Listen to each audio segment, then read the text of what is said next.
aí, torcedor, um forte abraço para você que está aqui junto comigo na SBR, agora 12h33, está começando mais uma edição do SBR Esportes em 92.1 FM e também por todas as nossas plataformas digitais.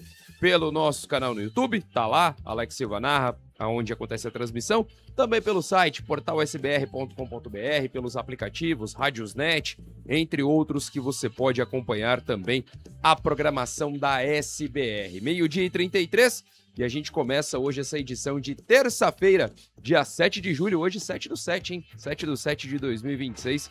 Claro, ainda falando muito sobre Copa do Mundo, repercutindo a eliminação da seleção brasileira diante da Noruega no último domingo. Ai, ainda vai doer muito isso, ainda vai dar muita dor de cabeça. Eu não tenho dúvida disso, viu? E você é o meu convidado pra gente construir junto esse programa, hein? Então mande aí a sua mensagem no 14 3879 6039. 14 3879 6039 é o WhatsApp da SBR. Você pode mandar aí a sua mensagem já falando da seleção brasileira, falando de Copa do Mundo, pode falar sobre o jogo de ontem, a vitória de Portugal contra a vitória da Espanha contra Portugal, melhor dizendo, né? CR7 fora da Copa, Cristiano Ronaldo eliminado, também o atropelo da Bélgica para cima dos Estados Unidos. E olha, vou ser sincero para vocês, graças a Deus que isso aconteceu.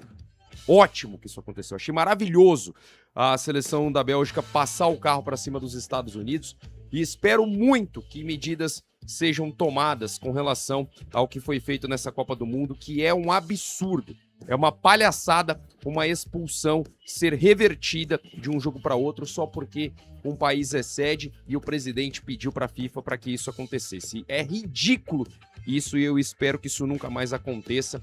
Vou falar um pouquinho também sobre essa situação aí do Balogun, que foi expulso no jogo anterior e estava na partida contra a Bélgica ontem, né? Vamos falar sobre essa situação, falar sobre os jogos de hoje.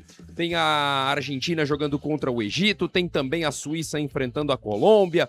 De um lado, a gente tem um confronto entre Mohamed Salah e Messi. No outro jogo, uma equipe coletiva, que é a equipe da Suíça, um time forte enfrentando o time comandado por James Rodrigues e também por Luiz Dias. Suíça contra a Colômbia, poderemos ter aí um embate entre sul-americanos na fase de quartas de final. Caso a Argentina e Colômbia avancem, as duas equipes se enfrentam nas quartas de final do torneio. E você participa junto comigo, 14 3879 6039. Manda aí a sua mensagem, participe junto com a gente. Eu quero você junto comigo. Você que tá chegando aí, ouvindo no Dial em 92.1 FM e também ouvindo por todas as outras plataformas, no site, portalsbr.com.br, pelo aplicativo. Manda aí a mensagem no WhatsApp, participa junto comigo, pode falar o que você quiser sobre esporte, o que você quiser sobre futebol. Eu quero colocar a sua mensagem no ar aqui. Mas vai mandar uma mensagem aí pelo menos de um minutinho pra gente poder bater um papo legal, beleza? Então 14 3879 6039 é o WhatsApp aqui da SBR. Agora 12h36. 12h36, vamos começar aqui então a nossa edição do SBR Esportes. Vamos fazer um giro da Copa do Mundo, passando os jogos de ontem, passando os jogos de hoje também, e depois a gente traz as informações da seleção brasileira, o planejamento da seleção. Eu quero também falar aqui hoje sobre o aproveitamento das cobranças de pênalti, comparando aí Vinícius Júnior, Bruno Guimarães e outros jogadores que estavam no campo no momento em que o pênalti foi marcado para a seleção brasileira e o Bruno Guimarães bateu. Falaram que foi uma escolha técnica pelo Bruno Guimarães, para ele ser o batedor.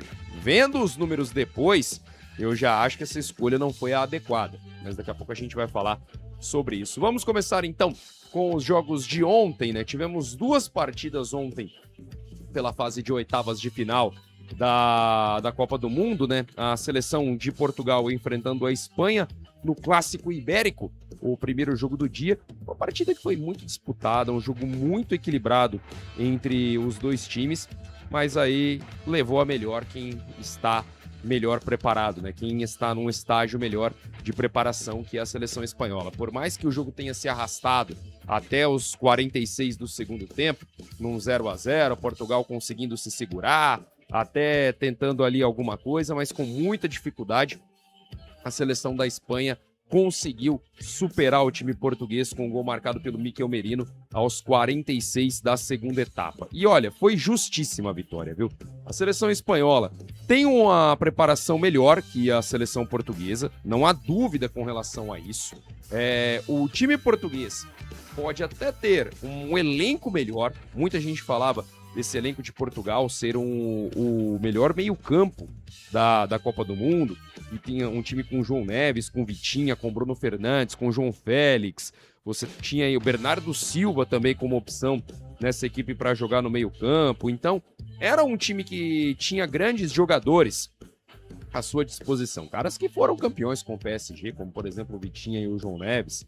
Você teve o Nuno Mendes também fazendo uma excelente temporada, entre outros caras, mas não deu liga esse time português, não deu liga em nenhum momento da Copa. Portugal teve alguns instantes bons contra a seleção do Uzbequistão quando goleou por 5-0.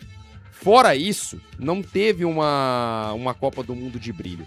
Contra a Croácia, deu mais sorte do que juízo na fase de 16avos, no primeiro mata da Copa. Ali foi mais sorte do que juízo porque em muitos momentos do jogo a seleção croata estava melhor. E a seleção da Croácia só não levou o jogo para prorrogação por conta de um fio de cabelo. Me fugiu agora o nome do jogador croata que acabou desviando ali a bola e que colocou o outro jogador em condição de impedimento. Não vou lembrar nenhum nem o outro. Eu sei que quem estava ali na jogada dividindo a bola era o Gvardiol, mas não era ele, nem que deu o desvio e nem que tocou a bola para trás. Mas enfim, se não fosse por um fio de cabelo e um chip na bola, talvez Portugal não tivesse nem chegado nas oitavas de final. Foi uma campanha horrorosa da seleção portuguesa, mas horrorosa muito aquém do que a gente imaginava. Eu sempre falei aqui que Portugal estava entre as favoritas para vencer essa Copa. Eu colocava esse time português abaixo ali de França, de Espanha e de Argentina, mas já logo na segunda prateleira, junto com a Inglaterra e junto com o Brasil. E até mesmo com a Alemanha, né, que já caiu fora também no primeiro mata da Copa. Mas era uma seleção portuguesa que tinha uma qualidade muito grande, um elenco muito forte, um meio de campo com muita qualidade e um poder ofensivo ali na frente muito interessante. Cristiano Ronaldo é um cara que dispensa comentários, né, pela qualidade que tem, pela experiência que tem. Um cara que é um finalizador nato, sabe fazer gols como ninguém. E ainda tinha o Gonçalo Ramos também, que é um cara que ali na seleção portuguesa pode ser um coadjuvante, mas é um centroavante de uma boa técnica, né? Um centroavante de boa qualidade que poderia fazer a diferença para a seleção portuguesa, como até chegou a fazer quando entrou no jogo contra a Croácia durante o primeiro mata dessa Copa do Mundo. Mas foi uma seleção portuguesa que fez uma campanha ridícula, horrorosa, muito aquém do que poderia fazer nessa Copa, e acredito que muito disso por conta do Roberto Martínez, que não soube aproveitar esse elenco português, né? Não soube fazer com que essa seleção jogasse bola. É um time que tem um meio de campo muito refinado, com muita técnica, caras que foram campeões na Champions League, mas o Roberto Martínez simplesmente não fez esse time jogar. E o Roberto Martínez era especulado que ele fosse mandado embora, né, da seleção portuguesa, de que ele não estivesse no comando do time nessa Copa do Mundo. Só que ele conseguiu chegar numa final de Nations e levou Portugal até o título, né? Enfrentando uma seleção da Espanha na decisão, que tinha um time completamente diferente do time que estava em campo ontem. A seleção espanhola num estágio muito mais avançado de trabalho, né? Um time mais bem refinado, mais bem azeitado, e assim a seleção de Portugal sucumbiu durante essa Copa do Mundo e fez uma campanha mas muito aquém do que a gente imaginava para esse time português, para uma seleção que tem nomes aí como Vitinha, como João Neves, João Félix, Cristiano Ronaldo, Nuno Mendes, caras que estão brilhando aí em times do primeiro escalão do futebol europeu e que não conseguiram entregar nesta Copa do Mundo. Roberto Martínez faz um trabalho péssimo com a seleção portuguesa. Ele que foi técnico da seleção belga, né? Antes de assumir a seleção de Portugal para esse ciclo de Copa do Mundo. Foi um trabalho muito aquém. É um cara que em alguns momentos pareceu ter ali uma falta de coragem de tirar o Cristiano Ronaldo do time.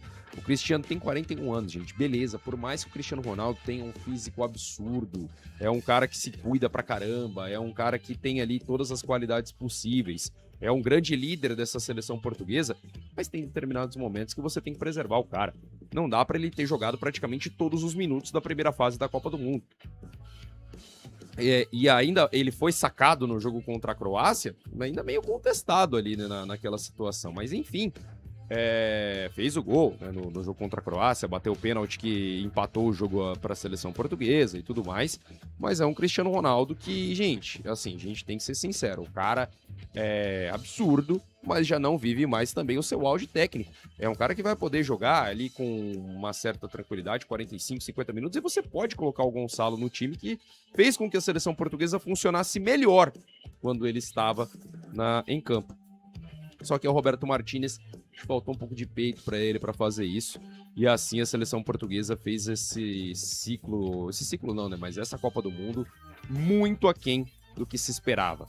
Um empate com a República Democrática do Congo na estreia, depois uma vitória boa contra o Uzbequistão, né, que era obrigação de Portugal fazer uma grande partida, só que depois 2 partidas muito ruins, né? Um empate em 0-0 com a Colômbia, que os dois já estavam ali classificados, então fizeram um jogo bem tranquilo, sem muita entrega, e contra a Croácia deu mais sorte do que juízo para ter conseguido a classificação. Ontem isso não aconteceu, enfrentando uma seleção da Espanha que é muito forte, muito forte. Antes da gente falar da Espanha, Cristiano Ronaldo muito provavelmente encerra o seu ciclo de Copas, né? Até agora, o único jogador a marcar em 6 edições de Copa do Mundo, e eu acredito que isso ainda vai durar um tempo, viu? Não imagino que o Messi vá para uma outra Copa, e eu não tenho aqui de cabeça um outro jogador que esteja próximo de fazer isso, seja em 2030 e em 2034. Eu acredito que quem vai fazer isso vai ser o Mbappé. O Mbappé acho que vai chegar nessa marca de marcar em 6 Copas consecutivas ou em 6 edições de Copa. Já tem 3 nas costas, né? Já fez na de 2018-22 e já marcou na de 2026. Pode ser que ele tenha aí uma longevidade para chegar até 2038 e fazer gols nessas 6 edições de Mundial. Tomara, né? Cristiano Ronaldo, que muito teve ali um certo apelo, né, para que ele estivesse na Copa do Mundo de 2030, já que a Copa do Mundo de 2030 vai ter Portugal como uma das sedes, né, junto com Espanha e Marrocos. Vão ter jogos aqui no Uruguai, na Argentina e também no Paraguai, né, por conta de ser a Copa do centenário das Copas do Mundo, mas Cristiano Ronaldo não vai para a próxima Copa do Mundo. Inclusive a irmã dele já falou que ele não deve mais disputar uma edição de Copa. O que não quer dizer neste momento que ele vai se aposentar da seleção portuguesa. Até porque daqui a 2 anos tem uma Euro pela frente, né? Tem uma Eurocopa que é um título de extrema importância. Portugal já venceu em 2016, né? A Euro, inclusive, com o Cristiano Ronaldo dentro do elenco, se machucando na decisão, comandando ali o time na beira do gramado da melhor forma possível. Então pode ser que ele prolongue essa sua jornada com a seleção portuguesa por pelo menos mais 2 anos, pensando na Euro de 2028. Cristiano Ronaldo que não vai se aposentar enquanto ele não chegar na marca de 1000 gols. E ainda tem lenha para queimar. Não vai ser o cara que, nossa, já tá aposentado, não tem mais como jogar bola. Não, ainda tem. Acho que ele provou isso nessa Copa do Mundo, de que ele ainda pode ser útil, mas também muito longe de ser o cara para jogar todas as partidas como fez, né? O Robozão é o cara, não dá para tirar os méritos de Cristiano Ronaldo e vai ficar aí pelo menos por mais um tempinho na seleção portuguesa. E eu quero falar também um pouco da seleção da Espanha, que olha, começou meio cambaleando nessa Copa, não tinha feito grandes partidas na primeira fase, né? Um 0-0 contra Cabo Verde, depois goleia contra a Arábia Saudita, o que era protocolar para o elenco que tem. Depois ali vence o Uruguai num jogo um pouquinho amarrado, né? Aquele jogo que o Uruguai precisava desesperadamente da vitória, mas também o elenco já estava entregando tudo nas mãos de Deus, porque os problemas com o Bielsa eram gigantescos. E a seleção espanhola chega no mata-mata ainda numa situação do tipo, olha, a gente precisa se provar.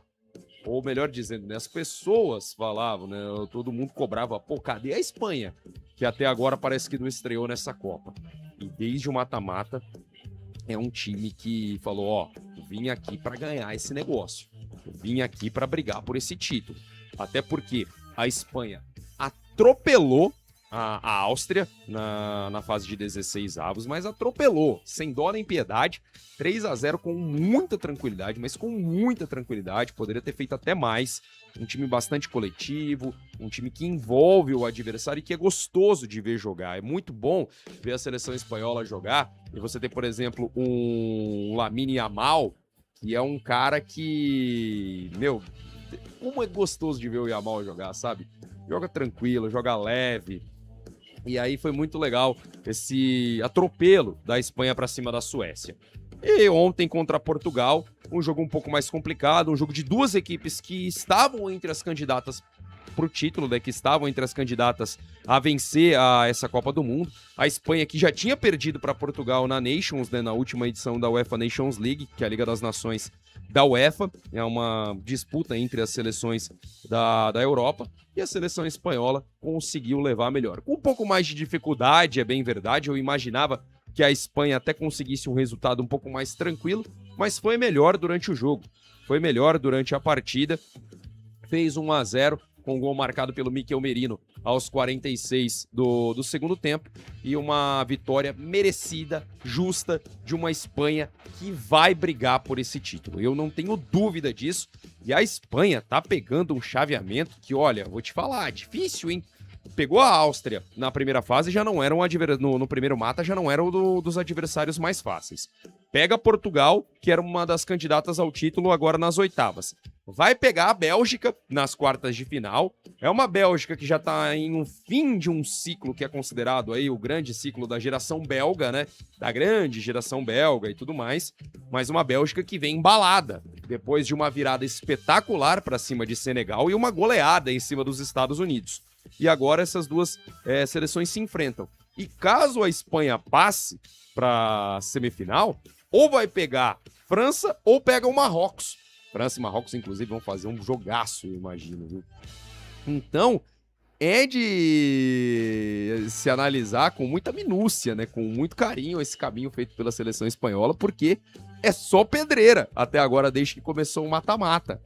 Uma fase de grupos ali tranquila, meio levando com a barriga, mas desde o mata-mata a seleção espanhola só pegando pedreira e pode chegar em uma eventual decisão de Copa, passando aí por Portugal, por Bélgica, por França e quem sabe pegando uma Argentina ou uma Inglaterra na decisão da Copa do Mundo, né? Que fase de mata-mata para a seleção espanhola, mas é um time que tá muito bem preparado.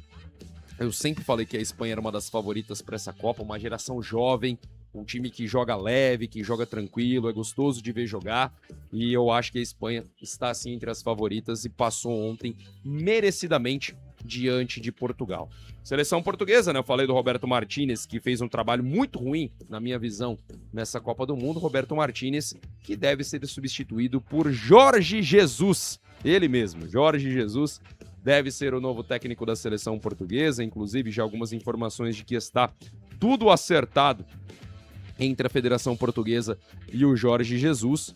Então é de se imaginar que nas próximas horas, quem sabe nos próximos dias, o ex-técnico do Flamengo, que comandou as equipes árabes aí também, né? Inclusive o Al Nassr, do Cristiano Ronaldo, foi comandado pelo Jorge Jesus na última temporada e foi campeão da Liga Saudita, né? Do Campeonato Saudita. Ele já tinha conquistado também com o Al Hilal do Neymar, deixando o Neymar de canto, porque o Neymar não jogava, né? Basicamente.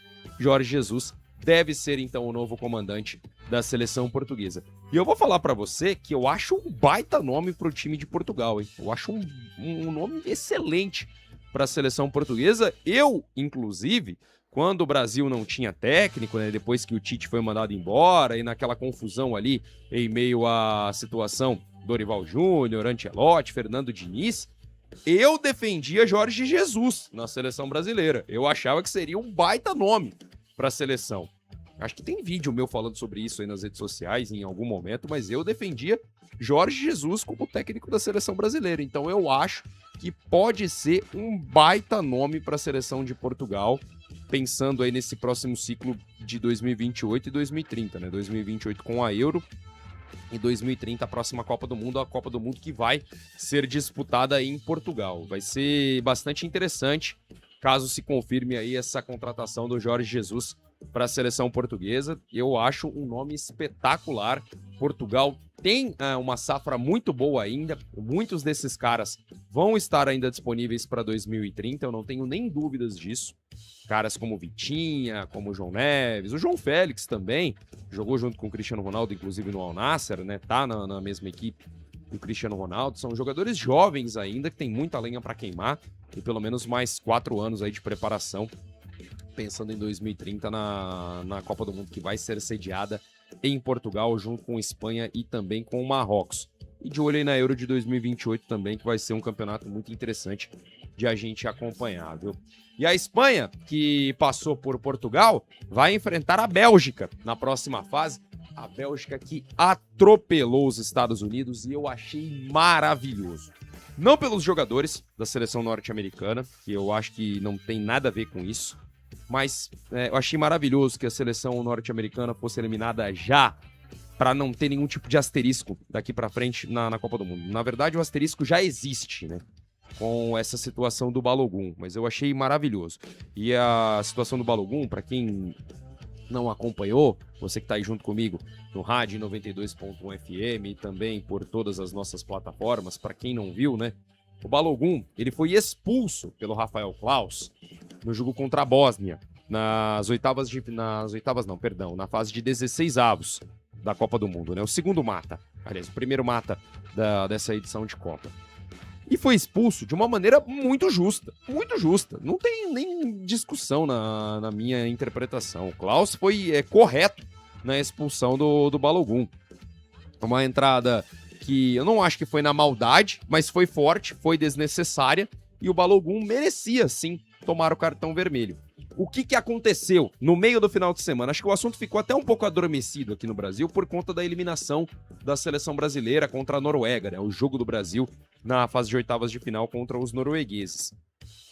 Os Estados Unidos, ou melhor dizendo, né? O presidente dos Estados Unidos, que nada tem a ver com o futebol, nada tem a ver com a Copa do Mundo, necessariamente, a não ser pelo fato dele ser o presidente do país sede, o que não quer dizer que ele tenha algum tipo de poder, ou pelo menos não deveria ter algum tipo de poder em relação ao torneio, foi lá na FIFA, bateu lá no telefone, lá no Gianni Infantino, sei lá se bateu o telefone, se conversou pessoalmente, se foi mensagem do WhatsApp, se foi lá na Truth Social, que é a rede social dele, sei lá que raio que ele usou para fazer isso. Mas pediu a anulação da suspensão do Balogun, alegando que a expulsão foi incorreta. E o pior de tudo, a FIFA aceitou. A FIFA de joelhos para os Estados Unidos. Não é só de joelhos, não. Com todo respeito à expressão e com todo respeito a você que me ouve em 92.1 FM e também aí por todos os cantos que você tiver me ouvindo, a FIFA ficou de 4 para os Estados Unidos. Ficou de 4 para o Donald Trump. E eu acho isso um absurdo. Um cara que foi expulso de uma maneira justa, de uma maneira completamente legal dentro do jogo, ter essa punição revertida por conta de um pedido de um presidente do país sede. Isso abre um precedente que você não tem ideia nas histórias da Copa do Mundo. É uma mancha que, na minha visão, é gigantesca e a gente tem que tratar essa mancha como gigantesca. O que foi feito é inadmissível. A gente vai abrir um precedente, ou a gente abre um precedente por conta disso, para as próximas edições de Copa, ou não só de Copa do Mundo, para os próximos torneios, para que alguém, presidente de algum país, alguém que tenha influência política dentro de um país, possa pedir uma revogação de uma suspensão de qualquer jogador por ser o país sede. Você imagina se lá em 2030, vou dar um exemplo aqui, tá? Uma situação besta. A Espanha tem o Lamine Yamal expulso em um jogo de oitavas de final. Uma dividida lá, Espanha e sei lá, vamos lá, deixa eu pegar um Espanha e Brasil. Por alguma questão de chaveamento tal, cai um Espanha e Brasil em um mata-mata de Copa do Mundo. Aí a seleção espanhola acaba tendo Lamine Yamal expulso por conta de uma dividida com o Gabriel Magalhães. Dividiu com o Gabriel Magalhães, acabou tomando o cartão vermelho. Seleção da Espanha, eventualmente, passa do Brasil na fase de oitavas de final. E aí, vai jogar o próximo jogo contra a França. E a Espanha, sabendo que já teve uma situação de que um cartão vermelho foi revertido numa Copa anterior, vai lá e pede para que o Lamine Yamal possa jogar o jogo e que a expulsão seja revertida. Você já imaginou esse tipo de cenário? Pode acontecer. Pode acontecer com a seleção de Portugal, pode acontecer com o Marrocos. Será que o Marrocos, inclusive, vai ter o mesmo poder político que teria o Donald Trump? Porque os caras vão alegar, ó, 2026 vocês foram lá e revogaram. O Hakimi foi expulso no jogo e eu quero a revogação da expulsão dele, porque na minha visão também foi injusta. E aí, o Hakimi não vai jogar? Por que o Balogun pôde em 2026? E a culpa não é do Balogun, tá? Eu acho que a culpa não é do Balogun, a culpa não é da comissão técnica, a culpa não é dos jogadores da seleção norte-americana. A culpa é única e exclusivamente do senhor Gianni Infantino, que é o presidente da FIFA. E que, na minha visão, por uma situação dessa, deveria sair do cargo o quanto antes. É inadmissível o que ele fez, aceitando esse pedido. Porque não foi uma situação de um erro de identificação, não foi uma falta que não existiu e o árbitro foi lá e deu, não foi nada nesse sentido. Foi uma falta que caberia sim o cartão vermelho e ele foi expulso de maneira justa. E aí, os Estados Unidos, como disse o Marcelo Beckler, comentarista da TNT, por um... Como que eu posso explicar aqui? Me fugiu agora o termo que ele usou, né? Mas por um momento de macheza, né? De mostrar que, nossa, eu que mando nessa bagaça, Donald Trump vai lá, pede a revogação da expulsão e é aceito. E aí eu vou citar um outro cara que também é da TNT que falou e eu concordo plenamente com ele. Se tem um idiota imbecil que pede para que uma revogação de uma expulsão seja feita, teve outro idiota imbecil que aceitou isso. E é pior. E o Gianni Infantino, na minha visão, foi completamente equivocado de fazer isso. E por sorte, para que essa Copa do Mundo não tivesse uma mancha maior ainda, os Estados Unidos foram atropelados pela Bélgica. Mas foi um atropelo da seleção belga. O time belga que ainda fazia uma Copa insossa, uma Copa que não agradava demais, apesar de ter bons jogadores dentro do seu plantel, caras muito conhecidos como Kevin De Bruyne, Lukaku, mas a seleção belga ainda não encantava dentro dessa Copa do Mundo. Inclusive, precisou o técnico da seleção belga, o Rudi Garcia, colocar esses caras no banco, trocou ali o Kevin De Bruyne e o Jeremy Doku, esse é o nome dele, tá, gente? Pelo amor de Deus. Ele tirou os caras que são os principais caras do time, colocou no banco e abriu mão ou lançou mão, né, melhor dizendo, do De Ketelaere, que fez uma partida espetacular ontem, talvez uma das melhores partidas individuais de um jogador nessa Copa, e acabou com a seleção norte-americana. 4 para a Bélgica, 1 para os Estados Unidos. A seleção belga, então, vai para a próxima fase da Copa do Mundo para enfrentar a seleção da Espanha. Uma grande vitória, uma Bélgica que tinha feito uma primeira fase morna, insossa, estava tomando uma paulada de Senegal no primeiro mata, perdendo por 2-0, mas ressurgiu das cinzas. Muita gente pode questionar o pênalti, para mim foi pênalti, o pênalti que deu a vitória para a Bélgica por 3-2. Eu acho que a arbitragem acertou na marcação. Pênalti que eu acho que foi cometido em cima do Trossard, se eu não estou enganado. E a Bélgica fez o 3-2 para cima de Senegal e ontem uma atuação forte, uma atuação consistente, sólida, diante de um time dos Estados Unidos que vinha muito bem nessa Copa do Mundo. Vinha muito bem a equipe dos Estados Unidos. Fez uma primeira fase muito boa, principalmente os 2 primeiros jogos. No terceiro, poupou jogadores, né? Não mandou seu time principal a campo, já pensando no mata-mata. O Pochettino conseguiu armar o time de uma maneira muito interessante. Eu gostei muito do Serginho Dest, que fez para mim uma Copa maravilhosa, o jogador da seleção norte-americana. Depois, contra a Bósnia e Herzegovina, faz uma partida tranquila, vence por 2-0 sem sustos e avançou para esse mata, só que essa mancha ficou. dessa expulsão do Balogun, e acho que, inclusive, isso acabou afetando diretamente o desempenho da seleção norte-americana. Acabou afetando diretamente o clima dentro da seleção dos Estados Unidos. E o clima estava muito legal, pelo que a gente podia acompanhar do time norte-americano. Os caras começando a ter uma empatia maior pelo soccer, né, já que eles gostam de chamar dessa forma. Eu vi algumas pessoas falando, né, alguns jornalistas dizendo que aumentou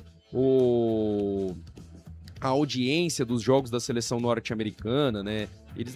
O futebol lá não é a principal modalidade, tá bem atrás. A principal modalidade de futebol americano, basquete, os caras dão muita importância pro beisebol, até pro hóquei, em relação ao futebol, né? Então, o futebol vai ganhando um pouco de espaço nos Estados Unidos, estava com uma audiência bem legal, estava numa situação muito interessante nesse sentido de ganhar uma porcentagem maior da população norte-americana, só que aí vem essa mancha ridícula de uma interferência política que não cabe em uma Copa do Mundo e que eu espero que não abra precedentes. Vai ter gente que vai pedir. A França, inclusive, acho que já pediu a anulação do cartão amarelo do Olise, também no jogo contra o Paraguai. É ridículo que isso aconteça e espero que não tenhamos outras situações como essa em edições de Copa do Mundo. Cara, a gente já teve Copa do Mundo na Itália, em meio a uma ditadura italiana com Mussolini, né? E não aconteceu esse tipo de situação. Tivemos uma situação também na Copa de 78 na Argentina, né? Mas que não foi necessariamente o presidente da Argentina, em meio à ditadura argentina também, né? É válido dizer. Mas que não teve um presidente da Argentina atuando ali, né? Tá certo que aquela Copa também, vamos lá, né? A Argentina conseguiu tudo que queria para ser campeã em 78, né? E que foi o primeiro título da seleção argentina. Mas enfim, nada parecido com isso, né? Nada parecido com isso. Esperamos que isso não se repita mesmo. E que bom que a seleção norte-americana caiu. Vou ser sincero, fiquei muito feliz quando vi o resultado do jogo de ontem. Quando vi a Bélgica atropelando os Estados Unidos e eliminando, já deixando de fora, para que essa mancha não fosse maior ainda nessa edição de Copa, que é a maior Copa de todos os tempos, com o maior número de seleções. E assim foi, melhor dessa forma. O Vitaminite tá aqui com a gente no chat. Você também pode participar comigo no WhatsApp, no 1438796039. Pode mandar mensagem aí, se quiser defender o Trump, pode defender. Você tem a sua opinião aqui. Manda mensagem aqui no nosso WhatsApp. Eu quero a sua participação junto comigo. Você constrói junto comigo o SBR Esportes, tá bom? A gente vai falando sobre tudo que acontece nessa edição de Copa.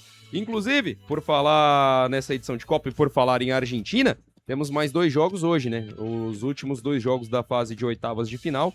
Teremos Lionel Messi em campo. Na verdade, a partida já tá rolando neste momento, né? O jogo começou à 1 da tarde.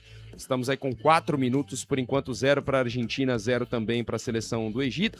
Vamos trazer aqui as escalações dos 2 times, né? A Argentina jogando com o Dibu Martínez no gol. Na defesa, Molina, Romero, o Martínez e também o Tagliafico. Mais à frente, o Paredes, sendo ali aquele primeiro volante.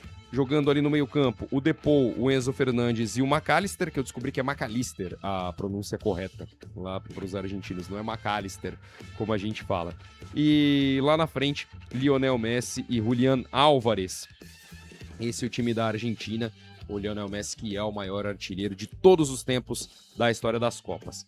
Já o Egito, com o Chouebir no gol, Rani, Rabia, Ibrahim e também o Hafez na defesa. Mais à frente, o Atia, o Lachin, também o Hassan e o Ashur. O Mohamed Salah com a número 10, é o grande cara desse time do Egito, jogando também no meio campo. E o atacante é o Zico, que tem esse nome aí, né? Em homenagem ao Galinho de Quintino mesmo, em homenagem ao Zico brasileiro, né? Então esses os times em campo para Argentina e Egito, valendo vaga nas oitavas de final. A Argentina, aliás, nas quartas de final, né? A Argentina amplamente favorita, gente. Tô torcendo e muito pro Egito passar. Respeito, adoro o Messi. Acho o Messi o maior jogador dessa atual geração. Está entre os maiores jogadores da história. Já fez história nessa Copa do Mundo, conseguindo aí alcançar a marca do Miroslav Klose, se tornando o maior artilheiro da história das Copas. Mas eu, como brasileiro, não consigo torcer a favor da Argentina, né? não dá. Então eu queria muito, sim, que o Egito passasse de fase.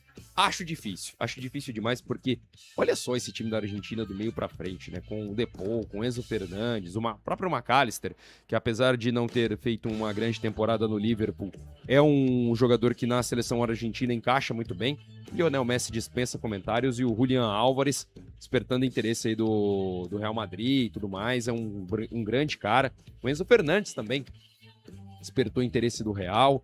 É um time maravilhoso, esse time da Argentina, e que além de ter grandes caras, né, além de ter grandes nomes, é um time que joga de uma maneira, eu já falei isso aqui, por mais que tenha passado sufoco contra Cabo Verde, a seleção de Cabo Verde fez um jogo espetacular contra a Argentina mesmo no primeiro mata dessa Copa, mas é uma seleção argentina que joga de uma maneira muito organizada. Todo mundo sabe o que cada um tem que fazer ali, sabe? É um time que está muito bem alinhado pelo Lionel Scaloni. Tá certo que ainda não teve grandes embates nessa Copa do Mundo. Se você for ver a fase de grupos da Argentina, jogando contra a Argélia, Jordânia e Áustria, não eram grandes seleções favoritas ao título. Contra Cabo Verde, que também não era uma seleção, assim, forte, sofreu, mas conseguiu vencer. A arbitragem ajudando um pouquinho também, vamos ser sinceros, né? Não que tenha sido uma arbitragem que, nossa, favoreceu o Argentina em um lance capital. Não foi nada disso. Mas uma arbitragem que invertia faltas, que dava um favorecimento ali para a seleção argentina aqui e ali, e por aí vai. Beleza, mas a Argentina passou, conseguiu uma vitória por 3-2 na prorrogação. E contra o Egito eu acho que é favoritíssima. A Argentina tem tudo para fazer uma Copa do Mundo para chegar pelo menos até a semifinal. Mais uma vez, porque passando hoje pelo Egito, ou pega a Suíça ou pega a Colômbia. Ambos adversários difíceis. Eu acho que a Colômbia é até mais difícil para a Argentina por conta dessa questão de rivalidade, né? Um jogo entre sul-americanos, aquele clima de Libertadores e tudo mais. Talvez o jogo fique mais enroscado. Mas eu vejo a Argentina favorita contra qualquer um desses dois. Aí, chegando numa semifinal, pode dar de cara com a Inglaterra, que é um time que tem mais condições, né? Um time que seria o mais forte enfrentado pela Argentina até agora nessa Copa do Mundo, projetando daqui para frente. Mas falando sobre hoje, a Argentina deve passar com tranquilidade pela seleção do Egito, e aí aguarda, né, quem passar do embate entre Suíça e Colômbia. Suíça e Colômbia que jogam às 5 da tarde. O jogo da Argentina está acontecendo em Atlanta, né? Lá nos Estados Unidos. E Suíça e Colômbia se enfrentam em Vancouver, no Canadá. Vai ser a despedida do país canadense, então, dessa Copa do Mundo, né? Uma das sedes já não terá mais jogos, assim como o México também não terá mais partidas a partir das quartas de final. Então, Suíça e Colômbia se enfrentam às 5 da tarde. As escalações ainda não foram divulgadas de nenhum dos dois times. A Suíça, que vem aí de uma sequência legal dessa Copa, né?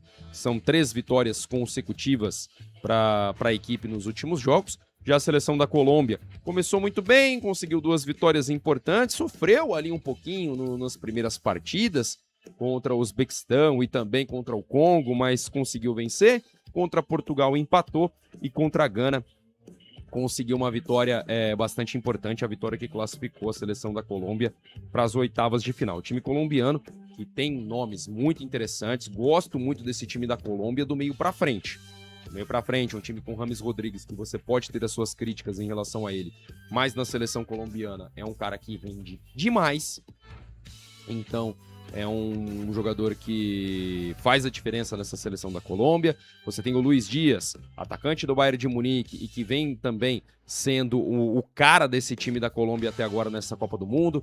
O John Arias é um baita de um jogador. A gente aqui no Brasil sabe da qualidade que o John Arias tem. Conseguiu entregar muito pelo Fluminense, está entregando agora pelo Palmeiras também. É um jogador que tem uma qualidade absurda. E você tem aí outros caras dentro dessa seleção colombiana que também tem qualidade, né? Carrascal, o Richard Rios, também. Tô tentando. Tem outros jogadores também, agora tô tentando lembrar os outros nomes que me vêm assim de cabeça. Mas principalmente esses. São caras que têm bastante qualidade e é uma seleção colombiana que pode chegar um pouco mais longe nessa Copa do Mundo. Sim, tem condições para isso. Acredito eu que a Colômbia hoje é favorita contra a Suíça. Eu vejo a Colômbia favorita contra a Suíça hoje, e eu vejo que a Colômbia passa. O meu palpite é que a Colômbia avance para a fase de oitavas de final, aliás, para a fase de quartas de final dessa Copa do Mundo, e aí poderemos ter um Colômbia e Argentina, e vai ser legal de assistir, hein? Vai ser legal de assistir um Colômbia e Argentina neste momento. Então, esses os jogos de hoje, e o seu palpite, hein? Quem você acha que classifica? A Argentina passa, o Egito passa, ou então a Colômbia, ou a Suíça? Manda aí pra gente, 1438796039, sempre bom ter você aqui na SBR. Seguinte, gente, vamos falar então de seleção brasileira, né? Seleção brasileira que se despediu da Copa do Mundo, acabou sendo derrotada pela Noruega no último domingo. Os jogadores já estão liberados, né? A CBF já liberou todo mundo da delegação para deixar Nova Jersey, que era onde o Brasil estava instalado, e cada um seguiu seu rumo para onde quiser, né? Tinha um avião fretado para eles voltarem aqui para o Brasil, e aí quem quiser ir curtir férias em outro canto, vai para outro canto e por aí vai, até porque esses jogadores agora vão ter um período de descanso. Alguns deles, né, os que jogam nos times brasileiros, voltam e continuam aí a preparação junto com as suas equipes. Já os jogadores que jogam nos times europeus, nas ligas que estão de férias, né, num começo de temporada, esses caras vão descansar alguns dias e depois voltam a trabalhar. E aí a situação é o seguinte, gente, vamos falar então do que já foi divulgado com relação aos próximos passos da CBF, pensando no ciclo de 2030. O Ancelotti já é o treinador, isso está garantido e eu, sinceramente, acho um acerto. Você pode ter as suas críticas com relação ao que a seleção apresentou na Copa. Eu acho que o Ancelotti mexeu mal no jogo contra a Noruega. Isso para mim é indiscutível. Teve uma ou outra escolha na convocação que eu vejo como contestável. Na maior parte, na minha visão, ele acertou.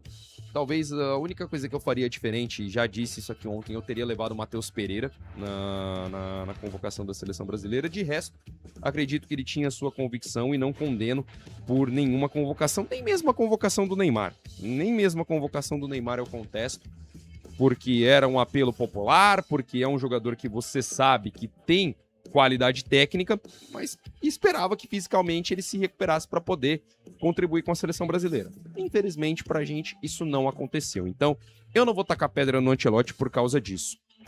E acho, inclusive, que o trabalho da seleção brasileira, por mais que tenha sido um resultado ruim, né? A pior colocação da seleção desde 1990 em uma edição de Copa do Mundo, não era o resultado que a gente esperava. Eu, pelo menos, esperava o Brasil nas quartas, ou até, quem sabe, numa semifinal de Copa. Mas também não dá para negar, pelo menos no meu ponto de vista, que hoje, com o Ancelotti, o time tem um trabalho muito melhor desenvolvido do que teve ao longo desse ciclo, com o Fernando Diniz, com o Dorival Júnior e ainda teve o Ramon Menezes, né? E, gente, vamos lá. A culpa não é do Ancelotti. O Ancelotti, abre aspas, caiu de paraquedas em uma seleção que tinha sido eliminada em 2022, que já tinha passado por 3 técnicos, cada um com um perfil diferente, e o Ancelotti tinha uma bomba na mão, que era 1 ano para conseguir garantir a classificação para a Copa do Mundo, porque no momento em que ele chega, o Brasil ainda não estava classificado para jogar essa Copa do Mundo de 2026, e além de tudo isso, tinha que montar um time. Montar um time pensando em 2026 e ainda contando com lesões de jogadores extremamente importantes, que seriam titulares no esquema dele, e eu não tenho dúvidas. E que se não fossem titulares, com certeza seriam aqueles reservas que entrariam com muita frequência no time. Você perder jogadores como Rodrigo e Estevão, você perde muita qualidade do meio pra frente. E ainda perdeu o Éder Militão na lateral direita, que era um cara de confiança também do Ancelotti, e que era um jogador que não seria convocado, pelo menos na minha visão, na mesma situação do Casemiro. Eu acho que o Casemiro ele foi convocado pelo Ancelotti muito mais por ser um jogador que ele já tinha trabalhado junto, por ser um jogador que ele tinha confiança, do que necessariamente pelo momento dele. O Militão, eu já acho que não. O Militão sofreu com muitas lesões nesses últimos anos, né? Mas era um cara que seria titular da lateral direita com razão. Tecnicamente entregaria ali sem sombra de dúvidas. Então eu não vejo que o Ancelotti é o culpado. Eu já vi gente, a CBF tem que demitir o Ancelotti porque teve uma posse de bola ridícula contra a Noruega, porque é inaceitável para a seleção brasileira jogar sem a bola no pé, deixar o adversário jogar. Meu irmão, a seleção foi pentacampeã brasileira em 2002, 24 anos atrás. Não é a mesma seleção de 2002. Não é a mesma seleção que tinha Ronaldo, Ronaldinho, que tinha Rivaldo, que tinha Roberto Carlos, que tinha uma constelação de jogadores. Sabe, que você tinha jogadores que entravam, pensando ali um pouco mais à frente, um Adriano, por exemplo, da vida, que era banco nesse time. Já não é mais essa mesma seleção. E hoje, a diferença entre as principais seleções do mundo, né? As seleções do primeiro escalão e as seleções do terceiro, quarto escalão, essa diferença ela diminuiu muito hoje. Ela não é uma diferença gigantesca como era tempos atrás. Em 2006, o Brasil pegou o Japão, fez o Japão de gato em sapato na Copa do Mundo. Pegou o Japão agora, 20 anos depois, uma outra situação completamente diferente. Por mais que o Brasil fosse favorito e um melhor time que o time japonês, mas era uma outra seleção, um outro momento do futebol. O Haiti chegou nessa Copa do Mundo com jogadores de Premier League, com jogadores que disputam o principal campeonato de clubes, o principal campeonato nacional. Estavam jogando pela seleção do Haiti. Então hoje a diferença ela é muito menor do que foi há anos atrás. E não dá pra cair nessa balela, o Brasil tem que jogar com o DNA de futebol brasileiro e tudo mais. Eu concordo que a seleção brasileira teve uma postura covarde, na minha opinião, contra a Noruega, e eu queria muito que o Brasil jogasse mais com a bola mesmo, de fato. Eu acho que foi um time muito passivo contra o time norueguês. Mas a gente também não pode ficar tapando o sol com a peneira e ficar falando, o Brasil tem que jogar como o Brasil. Gente, já não é mais esse mesmo time. O futebol de hoje não é o futebol de 20 anos atrás. Não é o futebol de 24 anos atrás, quando o Brasil foi pentacampeão.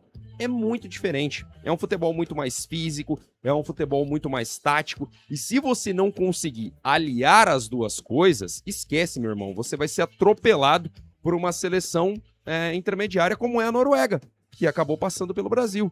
Então, e quem deu essa opinião foi o Nicola. O Nicola que deu essa opinião e tem que demitir o Ancelotti. Pelo amor de Deus. O cara é 5 vezes campeão da Champions e não vai ter condições de comandar uma seleção brasileira para preparar um time, que agora ele vai ter 4 anos mesmo, de fato, para preparar um time pensando em 2030. É o mínimo que se pode fazer, é dar tempo para ele. Eu não teria renovado o contrato antes da Copa. Eu teria seguido com ele, independente do resultado, mas eu já não teria renovado antes da Copa. Eu teria segurado para renovar depois. Eu acho que isso também dá muito tô tranquilo. Tem mais 4 anos, ganhando uma bolada aqui. Eu acho que isso deixa o cara mais tranquilo também. Mas assim, usar disso como pretexto para que o Ancelotti seja demitido, porque o Brasil não jogou como o Brasil. Gente, o Brasil não joga como o Brasil há 24 anos. Com todo o respeito. Até mesmo com o Tite, que eu acho que a galera é um pouco injusta com a avaliação do Tite no comando da seleção brasileira, o Brasil não jogava esse futebol também espetacular. Jogava, conseguia os resultados, chegou na Copa do Mundo de 2022 como uma das melhores campanhas que o Brasil já tinha feito em eliminatórias, mas também não conseguiu fazer, nossa, esse futebol arte, esse futebol nosso Brasil, pressão total, não foi.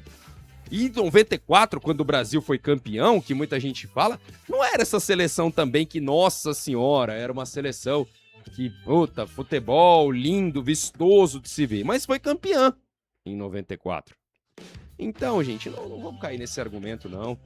Tem que mandar o Ancelotti embora porque o Brasil tem que jogar como o Brasil. O Brasil tá jogando como o Brasil desde 2002 e até agora não ganhou nada. Ganhou uma Copa América em 2019 e uma Copa das Confederações em 2013. É esse o resultado disso. Então, talvez a gente repensar um pouco a nossa maneira de formatar a seleção brasileira seja um caminho adequado para, quem sabe, a gente chegar mais próximo do título em 2030, né? Ter pelo menos um desempenho melhor na próxima Copa do Mundo. E é isso que eu espero. E eu, sim, acredito que o Ancelotti pode fazer melhor com essa seleção. Pode entregar mais do que ele entregou e agora ele vai ter um ciclo completo para isso. Ele vai ter um ciclo de 4 anos aí para fazer com que esse time tenha uma preparação adequada para entregar em 2030. e tem uma boa espinha dorsal também. Eu já falei isso aqui. Eu acho que a espinha dorsal do Brasil não é uma espinha dorsal ruim. Eu acredito que vai ter que procurar alguém pro gol. Eu acho que o Alisson, a última Copa dele foi essa. Eu já pensaria, quem sabe, no Ederson para ser esse titular, ou procurar um outro goleiro para esse próximo ciclo de Copa. Mas na defesa, você tem pelo menos o Gabriel Magalhães, o Marquinhos. Eu, particularmente, tenho minhas restrições com o Marquinhos. Apesar de eu achar que, né, essa Copa do Mundo dele foi uma Copa do Mundo ok, uma Copa do Mundo limpa, em que ele não teve muitos problemas. Mas eu tenho uma restrição com o Marquinhos de já estar assemelhando ele, né, de estar associando ele já à derrota, a time derrotado. Mas isso aí é uma coisa minha. E não estou nem falando de parte técnica e tática, estou falando de resultados mesmo. Mas aí o Marquinhos é uma questão minha, mas tecnicamente ele ainda pode ficar nessa seleção por mais tempo, tem bola pra isso. Gabriel Magalhães também. O Douglas Santos, eu também acho que fez uma Copa bem justa, bem ok, não comprometeu, e na escassez de lateral esquerdo, acho que ele pode ir. O Wesley, que acabou se machucando antes do início da Copa, também pode ser o lateral direito da seleção. Você tem o Éder Militão, que é um outro jogador também que é da função e que, estando fisicamente recuperado, clinicamente podendo jogar, ele vai ser o titular dessa lateral direita e pode ser o titular em 2030. Eu vejo também no meio-campo o Casemiro, já é um cara que, assim, o Casemiro, pra mim, deu. Eu acho que fez uma Copa do Mundo ruim, o Casemiro. Apesar de ter feito um gol importante contra o Japão, mas acho que a Copa do Mundo do Casemiro foi muito abaixo. Fisicamente já não tá legal, já não tá conseguindo fazer o que ele fazia nas épocas áureas dele de Real Madrid, e eu já rifaria o Casemiro desse ciclo de 2030.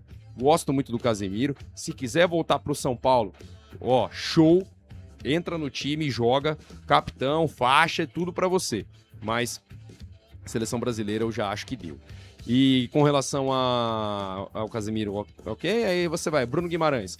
Bruno Guimarães é um jogador que a galera vai pesar na cabeça dele por conta do erro do pênalti, mas o Bruno Guimarães fez uma Copa fantástica. Foi um dos melhores jogadores do Brasil. Para mim, ele e o Vini Júnior foram os melhores jogadores do Brasil. Fazem parte dessa espinha dorsal também. Aí você tem Danilo Santos, que pode fazer esse meio campo, né? Fazer parte aí desse meio campo. Mais pra frente, Rodrigo, que não jogou essa Copa porque estava machucado, mas é um cara também que vai fazer parte desse ciclo. Estevão, nossa, o Estevão é craque, gente. O Estevão é um jogador muitíssimo habilidoso. Vai fazer parte desse ciclo também. Tava machucado, não jogou a Copa por conta disso, mas voltando vai ser titular desse time, como era com o Ancelotti. O Endrick, tem muita gente que não gosta do Endrick, e eu acho o Endrick um jogador fantástico. Perdeu um gol feito contra a Noruega? Perdeu, faz parte do ciclo. Infelizmente ele perdeu um gol feito, é um jogador de 19 anos. Perdeu o gol feito, tem que ser criticado por isso, não tenho dúvidas disso. Mas ainda assim é um jogador que tem um potencial, um teto absurdo para crescer. Vai voltar agora para o Real Madrid, vai ser treinado pelo José Mourinho. Espero que o Mourinho consiga tirar o melhor desse garoto, porque qualidade ele tem, físico ele tem, inteligência ele tem. E uma inteligência não só de campo, uma inteligência acho que como pessoa e como atleta. Isso eu valorizo demais no Endrick também. É um jogador que vai ter aí um futuro brilhante. Eu espero não queimar minha língua com relação ao Endrick. Espero muito que ele esteja em 2030. Falou que sentiu muito o gol que ele perdeu, conversou com Deus com relação a isso, que é um cara muito religioso, né? Um cara muito família também, diz que já não quer nenhum filho dele envolvido no futebol. Então, um Endrick eu ainda vejo que tem um potencial absurdo e pode estar sim nesse ciclo para 2030. Ryan fez uma baita de uma Copa do Ryan. O Vini Júnior também, o Vini Júnior ainda é novo, pô. O Vini Júnior ainda tem mais uma Copa pela frente tranquilamente. Então a espinha dorsal o Brasil tem. Agora vai ter que saber aproveitar os outros talentos, os jogadores que vão ser formados daqui para frente e conseguir agregar esses caras na seleção e formatar um time pensando em 2030.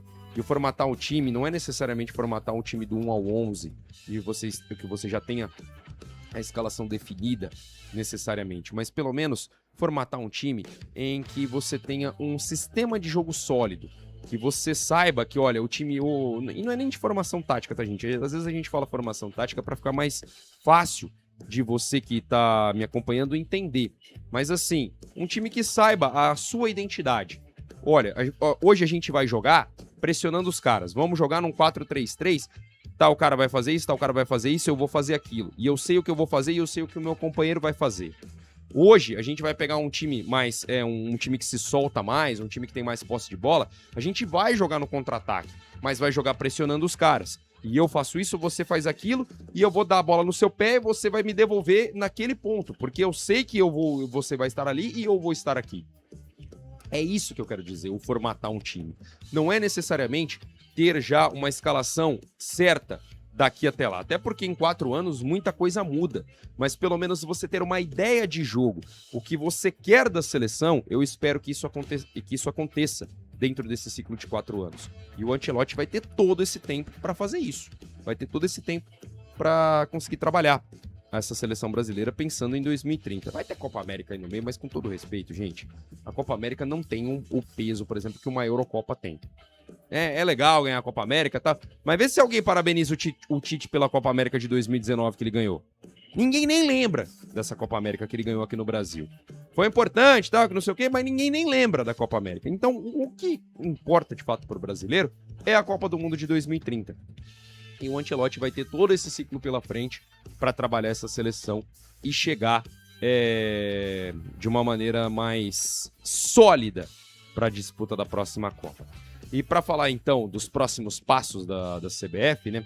A situação é a seguinte: o Ancelotti vai tirar férias, aí vai ficar um tempinho junto com a família, já viajou pro Canadá, vai ficar ali com os seus familiares durante um período e deve voltar para o Rio de Janeiro, né? Deve voltar lá para a sede da CBF, onde ele tem ficado trabalhando, em meados de agosto para começo de setembro. Essa é a maior probabilidade de que o Ancelotti retorne para trabalhar. Ele vai continuar no comando da seleção, o Samir Chaldi já garantiu isso. O departamento de seleções ainda continua sendo comandado pelo Rodrigo Caetano, e a única mudança dentro dessa parte aí de comando técnico e de direção de futebol da CBF, a única mudança é a saída do Ancelotti, né, do David Ancelotti, que vai comandar o Lille da França. Então ele fica de fora dessa comissão técnica do Ancelotti.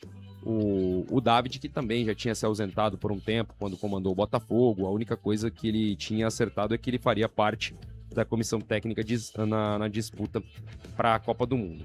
O Ancelotti, então, fica nesse período de férias lá no Canadá, vai ficar com a família, então deve voltar aí entre agosto e setembro para trabalhar na CBF.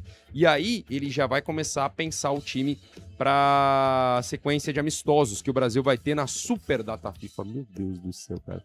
Isso vai ser chato pra caramba. Minha Nossa Senhora. A data FIFA por si só já não é das coisas mais legais, né? Mas ainda vão fazer uma super data FIFA para juntar as datas de setembro e outubro. Então, a seleção terá o período entre o dia 21 de setembro e 6 de outubro para trabalhar. 2 amistosos já estão acertados. São 2 amistosos contra a seleção da Austrália. Estes serão os primeiros compromissos do Brasil, né? A pré-convocação para esses amistosos, ela deve acontecer até o dia 6 de setembro. Então o Ancelotti tem que entregar a lista para a FIFA até o dia 6 de setembro. Os jogos vão acontecer nos dias 25 em Townsville e no dia 29 em Brisbane. Esses 2 jogos acontecendo em solo australiano. Muito provavelmente, você que queira ver essa partida vai ter que ficar acordado até de madrugada para assistir o jogo, tá bom? Ou torcer para que o jogo aconteça em um horário à noite lá na Austrália e aí você consiga acompanhar a partida ali no começo do dia. Porque senão você vai ter que virar à noite para acompanhar o jogo da seleção ou acordar muito cedo. Além desses 2 jogos que já estão agendados, né, já foram divulgados inclusive as datas dessas partidas contra a Austrália, o Brasil deve fazer um outro amistoso. E esse amistoso deve acontecer em Singapura. O país asiático, então, deve ser sede desse amistoso da seleção em outubro, mas ainda não sabe-se qual vai ser o adversário, né? A seleção brasileira ainda define quem vai enfrentar, né? Inclusive, na matéria aqui do GE, eles falam que o país asiático pode ser sede deste amistoso de outubro. O amistoso pode acontecer em Singapura em outubro, mas também existe uma chance que, inclusive, é até maior, de que os jogos em Singapura aconteçam na data FIFA de novembro, que aí fecha o calendário de seleções em 2026. Data FIFA de novembro, que terão jogos aí entre os dias 9 e 17 de novembro. Para 2027, o Brasil ainda tem um cenário meio incerto. Eu já explico por quê. Primeiro, deve ter amistosos em março e em junho. Aliás, melhor dizendo, tem amistosos em março e em junho o Brasil vai disputar as eliminatórias, né? Vai iniciar a disputa das eliminatórias. Essas eliminatórias ainda não têm um formato definido, então por isso que ainda é meio incerto o que vai acontecer, né? Até porque já temos 3 países da América do Sul classificados para a Copa do Mundo de 2030, o que eu acho um absurdo também. Mas como teremos jogos comemorativos no Paraguai, no Uruguai e na Argentina, esses 3 países já estão classificados para a edição de 2030 da Copa do Mundo. É um absurdo atrás de absurdo com relação à FIFA, né? A FIFA não garante o atual campeão para defender o seu título, mas coloca 3 países sedes que vão ter, sei lá, um jogo em cada país. Realmente uma situação lamentável. Então, a partir disso, a partir do momento em que se tiver uma definição melhor de como vai ser o formato aí dessas eliminatórias e quais serão os jogos e as datas, o Brasil deve planejar, então, o seu ano de 2027.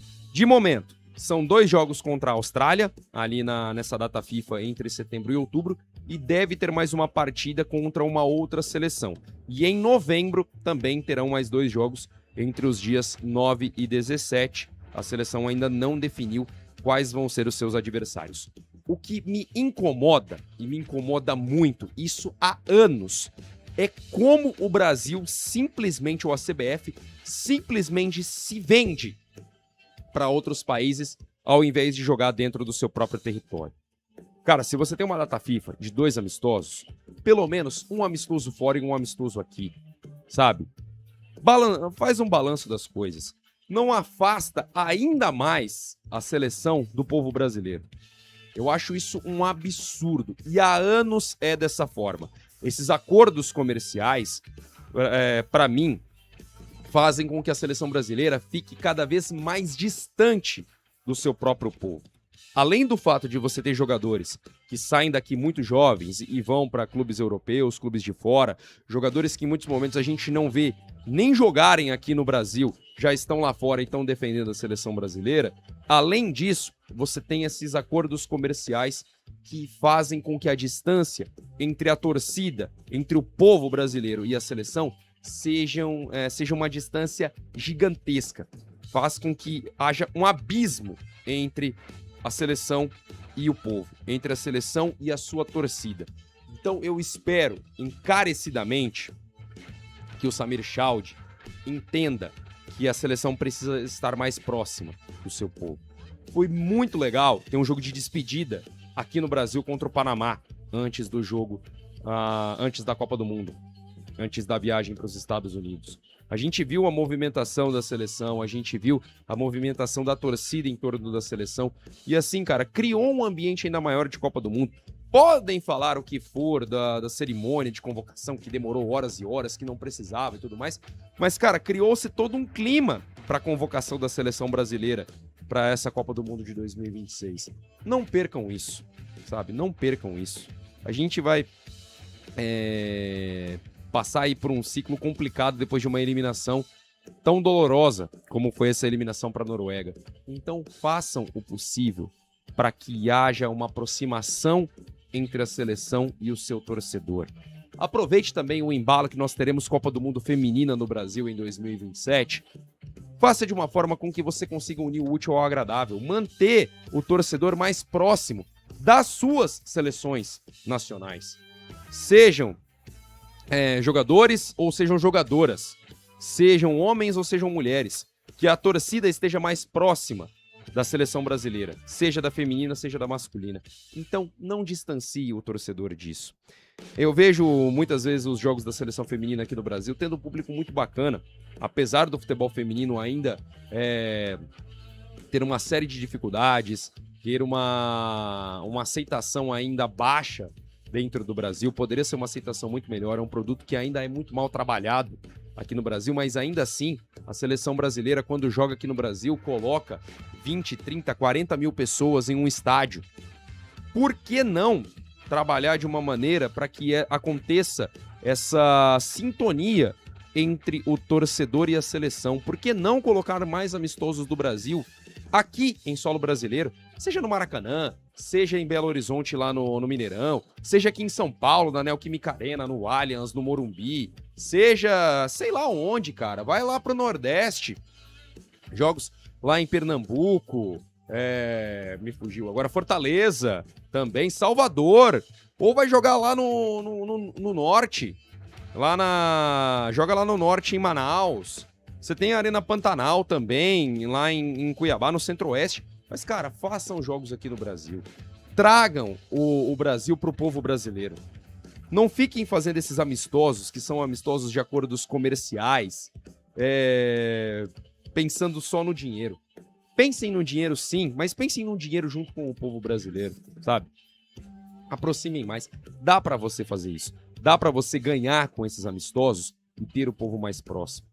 Não adianta nada você querer que o torcedor seja mais próximo da seleção, que a gente tenha uma relação, por exemplo, como o argentino tem com a seleção argentina, se você distancia a seleção brasileira do seu povo.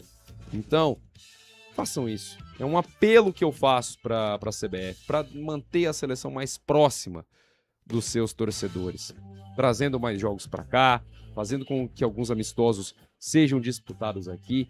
E também, gente, vamos procurar. Eu sei que é difícil às vezes, porque nas datas FIFA, né, enquanto o Brasil disputa jogos aí amistosos, nas datas FIFA da Europa, os caras estão jogando Nations League, né, normalmente, ou as eliminatórias para Euro, eliminatórias para Copa, que é um calendário um pouco diferente em relação às seleções sul-americanas.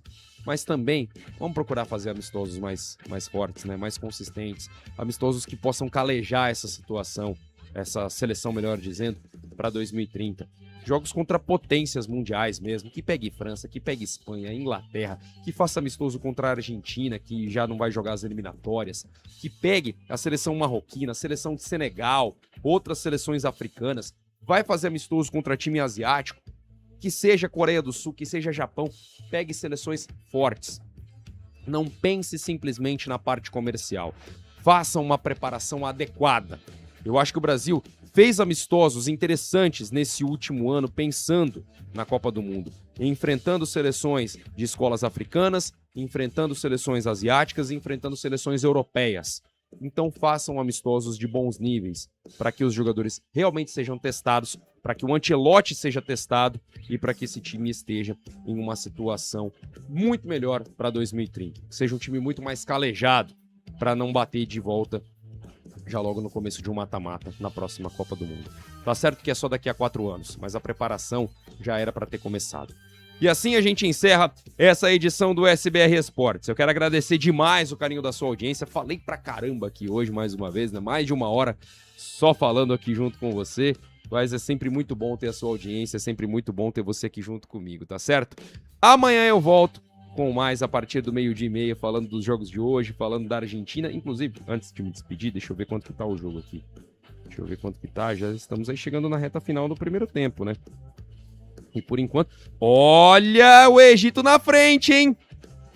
Gol do Ibrahim aos 15 do primeiro tempo. O Egito tá na frente. Ó, o Egito cometendo crime, hein? Tirando a Argentina da Copa. Fiquei até mais feliz agora.